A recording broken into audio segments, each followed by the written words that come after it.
இன்றைக்கு கமல்ஹாசன் அவர்கள் பேசிய ஒரு பேச்சுக்கு பெரிய எதிர்ப்பு. கர்நாடகாவில் அவருடைய திரைப்படத்தையே திரையரங்குகளில் ஓட்டவிட மாட்டோம் என்றெல்லாம் எதிர்ப்பு தெரிவிக்கிறார்கள்.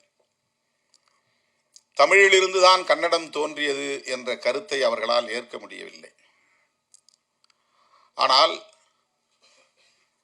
1812 எல்லீஸ் அவர்களும் 1852 ஹென்றி ஹொய்சிங்டன் என்பவரும், அவர்களெல்லாம் பிரிட்டிஷ்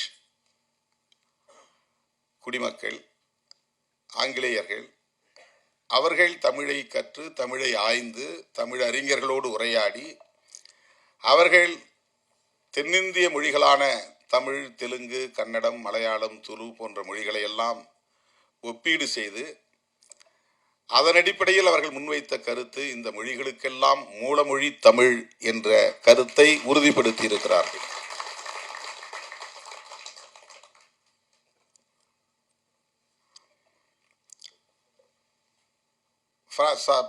எல்லீஸ் அவர்கள் வாழ்ந்த சமகாலத்தில் வாழ்ந்தவர் தான் அந்த ஹென்றி ஒய்சிங்டன் என்பவரும். அவருக்கு பிறகுதான், எல்லீஸுக்கு பிறகு 40 ஆண்டுகளுக்கு பிறகு 1856 கால்டுவெல் திராவிட மொழிகளின் ஒப்பிலக்கணம் எழுதுகிறார். இந்த மொழிகள் ஒன்றோடொன்று தொடர்புடையவை என்கிற செய்தியை தாண்டி, இந்தியாவில் பேசப்படக்கூடிய பல்வேறு மொழிகளுள் மிகவும் தொன்மை வாய்ந்தது, சிறப்புக்குரியது தமிழ் உள்ளிட்ட தென்னிந்திய மொழிகள்தான் என்கிற செய்தியையும் சொல்லுகிறார்கள். அந்த காலத்திலே பாலி மொழி இருந்தது, அந்த காலத்திலே சமஸ்கிருதம் இருந்தது. இன்றைக்கு பாலி மொழியை பேச யாரும் இல்லை.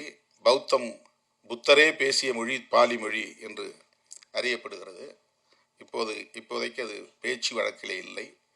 சமஸ்கிருதம், சான்ஸ்கிரிட் இன்றைக்கு பேச்சு வழக்கிலே இல்லை.